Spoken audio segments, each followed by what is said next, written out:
के निर्वाचन अधिकारी एतद्द्वारा घोषित करता हूं कि श्री सीपी राधाकृष्णन भारत के उपराष्ट्रपति के पद पर विधिवत निर्वाचित हुए हैं। धन्यवाद।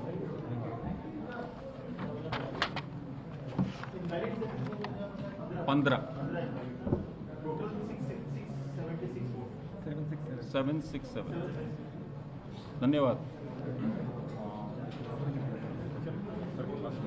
इस वक्त की बड़ी खबर है, उपराष्ट्रपति चुनाव को लेकर जो मतगणना थी वो मतगणना पूरी हो गई है और यहाँ पर जो मुख्य जो निर्वाचन अधिकारी हैं वो निर्वाचन अधिकारी ने खुद इस बात की घोषणा कर दी है। निर्वाचन अधिकारी मोदी ने प्रेस कॉन्फ्रेंस कर बाकायदा मीडिया के सामने इस बात की घोषणा कर दी है कि एनडीए के उपराष्ट्रपति पद के उम्मीदवार सीपी राधाकृष्णन को भारी मतों के साथ जीत मिली है और जीत की घोषणा खुद निर्वाचन अधिकारी ने एक प्रेस कॉन्फ्रेंस में की है। एक बार फिर से सुनिए।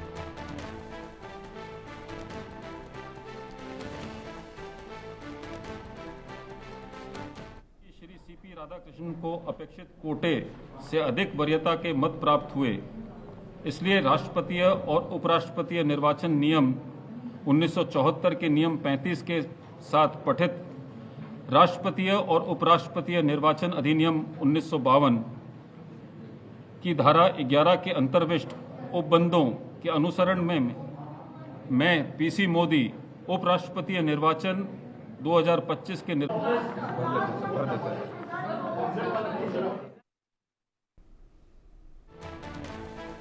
तो आपको बता दें कि देश में उपराष्ट्रपति पद खाली था और धनखड़ साहब के बाद उन्होंने इस्तीफा दिया, ये पद खाली हो गया। उपराष्ट्रपति चुनाव में एनडीए के उम्मीदवार राधाकृष्णन को जीत मिली है। आपको बता दें, हालांकि हमारे संवाददाता ने नहीं बताया, लेकिन हमारे पास जो जानकारी है उसमें 452 वोट मिले हैं और इंडिया गठबंधन के बी सुदर्शन रेड्डी को 152 वोट मिले हैं। यानी कि जितनी वोटों की जरूरत थी एनडीए के उम्मीदवार को, उससे ज्यादा वोटों से ये जीत हुई है। एनडीए के उम्मीदवार की 452 वोट मिले हैं। एनडीए उम्मीदवार सीपी राधाकृष्णन उपराष्ट्रपति का चुनाव जीत गए हैं। राधाकृष्णन को कुल 452 वोट मिले हैं। इंडिया गठबंधन के कैंडिडेट सुदर्शन रेड्डी को 300 वोट मिले हैं और 152 वोटों से हरा दिया गया यहाँ पर। यानी कि दोनों में जो अंतर रहा है वो 152 वोटों का रहा है। इंडिया गठबंधन के उम्मीदवार सुदर्शन रेड्डी और जो सीपी राधाकृष्णन हैं एनडीए के कैंडिडेट, दोनों के बीच जो वोटों का अंतर रहा है वो 152 वोटों का अंतर रहा है। यानी कि 152 वोटों से के बी सुदर्शन रेड्डी उपराष्ट्रपति पद का चुनाव हार चुके हैं और 452 वोटों से उपराष्ट्रपति पद का चुनाव एनडीए के उम्मीदवार सीपी राधाकृष्णन जीत गए हैं। एक बड़ा अंतर, 152 मत ज्यादा मिले हैं एनडीए उम्मीदवार को। आपको बता दें कि 452 मत मिले हैं सीपी राधाकृष्णन को और 300 वोट मिले हैं इंडिया गठबंधन के कैंडिडेट सुदर्शन रेड्डी को। एनडीए ने 68 साल के सीपी राधाकृष्णन को, इंडिया ने 79 साल के बी सुदर्शन रेड्डी को प्रत्याशी बनाया था। बीआरएस और उड़ीसा के पूर्व मुख्यमंत्री नवीन पटनायक की पार्टी बीजेडी ने उपराष्ट्रपति चुनाव से किनारा कर लिया। इन्होंने वोट नहीं किया, बीजेडी ने भी वोट नहीं किया, बीआरएस ने भी वोट नहीं किया। दोनों पार्टियों ने किसी भी गठबंधन का समर्थन भी नहीं किया। राज्यसभा में बीआरएस के 4 सांसद थे, बीजेडी के 7 सांसद थे और लोकसभा के इकलौते सांसद वाले शिरोमणि अकाली दल ने भी पंजाब में बाढ़ के चलते वोट डालने से इनकार कर दिया।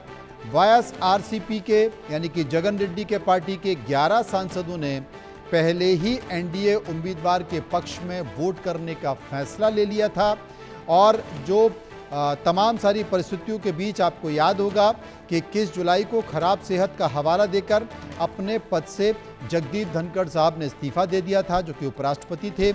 उनका कार्यकाल 10 अगस्त 2027 तक था। अब यहाँ पर सीपी राधाकृष्णन जो एनडीए के उम्मीदवार हैं वो चुनाव जीत गए हैं और बी सुदर्शन रेड्डी जो कि इंडिया के उम्मीदवार थे, वो चुनाव हार गए हैं। दोनों के बीच जो मतों का अंतर रहा वो 152 वोटों का रहा, यानी कि इंडिया गठबंधन के उम्मीदवार सीपी राधाकृष्णन को 452 वोट मिले हैं, कुल 452 वोट मिले हैं, और बी सुदर्शन रेड्डी को 300 वोट मिले हैं। 152 मतों का अंतर रहा है, यानी कि सीपी राधाकृष्णन को भारी मतों से उपराष्ट्रपति पद की घोषणा कर दी गई है। उनके जीतने की, चुनाव जीतने की घोषणा कर दी है। और जो चुनाव अधिकारी थे श्रीमान मोदी साहब, उन्होंने इस बात की घोषणा मीडिया के सामने कर दी है। आपको बता दें कि संसद की मौजूदा स्थिति क्या थी। 542 सांसद लोकसभा में थे, एक सीट अभी भी यहां पर खाली है, और बहुमत के लिए 391 सांसद, यानी कि 391 सांसद चाहिए थे बहुमत के लिए, और राज्यसभा के 239 सांसद थे, कुल 781 सांसद। राज्यसभा की अभी 6 सीटें खाली हैं। आपको यह भी बता दें 781 सांसदों में बहुमत के लिए